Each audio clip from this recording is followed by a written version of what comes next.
Hello friends, നിങ്ങളിൽ ഒരാളുടെ അഭിപ്രായ പ്രകാരം ഞാൻ ഇന്ന് റാഗി അപ്പമാണ് ഉണ്ടാക്കിയത്. നമ്മളതിന് കപ്പ് റാഗിയാണ് എടുത്തുള്ളത്. അത് കപ്പ് റാഗി കൊണ്ട് ഒരു 6 അപ്പം ഉണ്ടാക്കാൻ പറ്റും.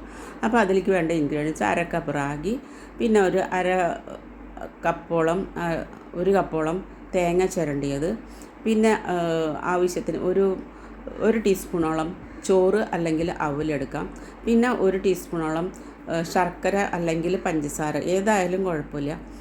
നിങ്ങളുടെ ഇഷ്ടം മധുരം എത്ര വേണം വെച്ചാൽ അതിനനുസരിച്ച്. പിന്നെ 1/4 ടീസ്പൂണ് ഈസ്റ്റാണ് വേണ്ടത്. ഒരു മുക്കാലോളം ടീസ്പൂൺ ഈസ്റ്റ് എടുക്കാം.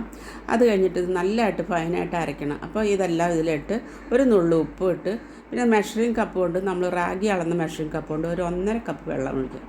വെള്ളം ഒഴിച്ചിട്ട് നല്ല പോലെ ഫൈനായിട്ട് അരച്ച് കൊണ്ടുവരാം. അരച്ച് കൊണ്ടുവന്ന് അതിനുള്ളിൽ നമ്മൾക്ക് നന്നായിട്ട് അരഞ്ഞിട്ടുണ്ട്. നമുക്ക് കറിക്ക് വേണ്ട ഐറ്റംസ് നോക്കാം. അപ്പോൾ 1 ഉരുളക്കിഴങ്ങ്, 1 സബോള, ഒരു 3-4 പച്ചമുളക്, ഇഞ്ചി, മഞ്ഞൾപ്പൊടി, ഉപ്പ്, ഇതെല്ലാം നമ്മൾ ഇതിലേക്ക് വേണ്ട മസാല എന്ന് പറഞ്ഞാൽ തേങ്ങയാണ്. 1/2 മുറി തേങ്ങ, അതിൽ കുറച്ച് ജീരകം നല്ലപോലെ അരച്ച് തൻപാലെടുത്ത് മാറ്റി വെച്ച് 2ാം പാലിലാണ് നമ്മൾ ഉണ്ടാക്കുന്നത്. തൻപാൽ ലാസ്റ്റ് തിളച്ച് കഴിയുമ്പോൾ നമ്മൾ ഒഴിക്കും.